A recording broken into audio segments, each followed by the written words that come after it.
I wonder if you heard about First Lady Jill Biden getting a case of the Joes. Yes, that's right. This week, the First Lady, Dr. Jill Biden, gave a speech to Hispanic voters in Texas and compared them to breakfast tacos.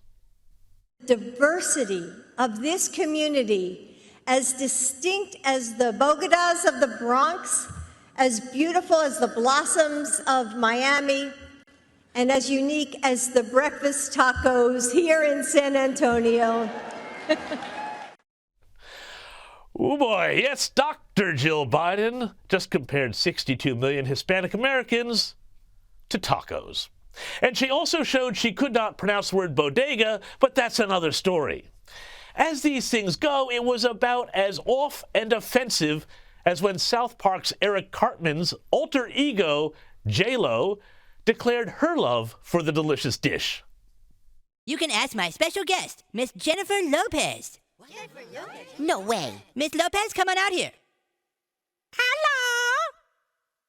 Oh, Jesus Christ. My name is Jennifer Lopez. I eat tacos y burritos.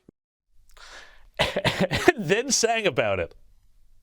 Burrito, taco, taco, burrito, taco, taco, taco. Don't think just because I got a lot of money, I'll give you taco-flavored kisses, honey. Fulfill all your wishes with my taco-flavored kisses. Taco, taco, burrito, burrito, taco, taco. But there were no kisses, taco-flavored or otherwise, for Dr. Jill Biden from the Latino community. Hispanic groups immediately denounced her clueless, offensive speech, which suggested that the First Lady got her knowledge of Latin culture from an old El Paso meal kit. One major group said simply, "We are not tacos." Amazing that she needed to be told. Now, here to join me to talk about this and so much else is Rik Mehta, a former congressional candidate, entrepreneur, and health expert. Rik Mehta, thank you so much for joining us tonight. Now, let's start here. The House of Biden is collapsing before our eyes. We have Joe Biden clearly with some cognitive issues, and now this from Jill Biden. Sorry, I meant to say Dr. Jill Biden. Rik Mehta, what did you make of Taco Jill, and could you imagine if Ivana Trump had done something like this?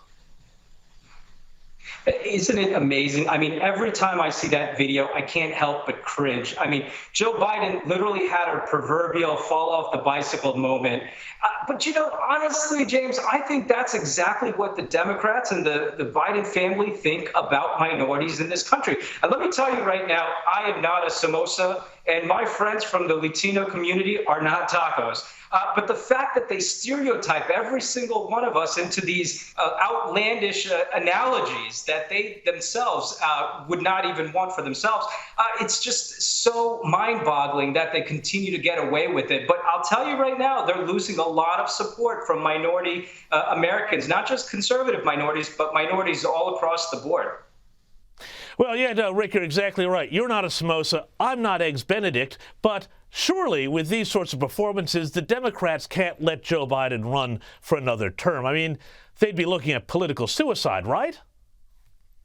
Well, you know, I've seen weirder, stranger things going on. And, you know, the support, the amount of support that his administration continues to give him and push him, I don't know. I would be surprised if they didn't run him again. But the truth is that they don't know what to do. I mean, it is damage control central here. And the amount of gaffes that he had, he's in the Middle East saying that it was great to have the Holocaust. It's amazing that how he can get away with such gaffes time and time again and yet continue to get the kind of support. Really makes you think, what kind of strings are attached to Joe Biden?